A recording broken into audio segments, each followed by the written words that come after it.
what are some of the most effective techniques for sharing tacit knowledge? Before I answer that question, let me say just a little bit about tacit knowledge itself, because I think the nature of tacit knowledge has a lot to do with how we try to share it. So tacit knowledge is that knowledge that we gain through experience. And the interesting thing about it is how it is stored in our brain. We don't store it as answers. We store it as bits and pieces all through our thinking. So that when we face a problem, how to deal with a certain issue, we actually construct that knowledge from the bits and pieces that we have put together over sometimes many years of experience. But the important word there is that we construct it. It doesn't reside complete in our minds. We construct the answer specific to the problem we're dealing with. Now that means that we know much more than we can say, because we have all this knowledge that we can put together in very many different ways depending on what the question is. If you ask me a question today and I give you an answer, if you ask it a week later, I'm probably going to give you a very different answer, because in the meantime, my thinking has changed. I'm drawing on different ideas, different experiences. So it would never quite be the same. So when people say, would you share your tacit knowledge with me?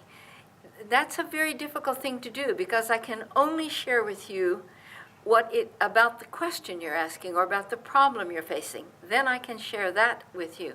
But I can't share all that I know, because it's not in that sort of a form.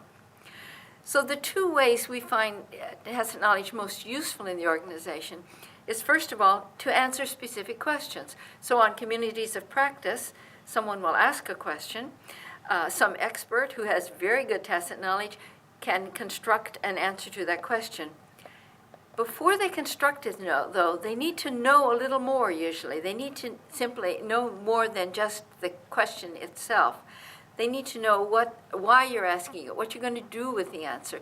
So we really need a conversation about tacit knowledge in order to use it effectively, not just an online answer and question. The second way we can use it very effectively is through coaching people. That's probably the best way to actually grow the tacit knowledge in another person. So for example, Dorothy Leonard, who wrote a wonderful book about deep smarts, she talks about how people gain that tacit knowledge from each other. And she talks about a very good consultant who was trying to help a new consultant learn about how he did his work. And what he said was, now you come with me and I'm going to meet with the client. You sit in the back of the room. You don't need to say anything, but you just watch what happens. And so that's what the consultant did. And as the consultant watched, then after that meeting, they would set together the consultant and the new person, and they would talk about what he did and why he did. And then he would sit in the next meeting, and then they would talk again. And it's in this way we can transfer our tacit knowledge, through coaching someone, but it is through observation.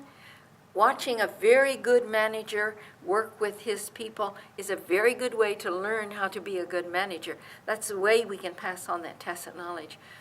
So those two ways seem to me important. One, that you can respond to questions that are specific about a situation or facing a specific problem.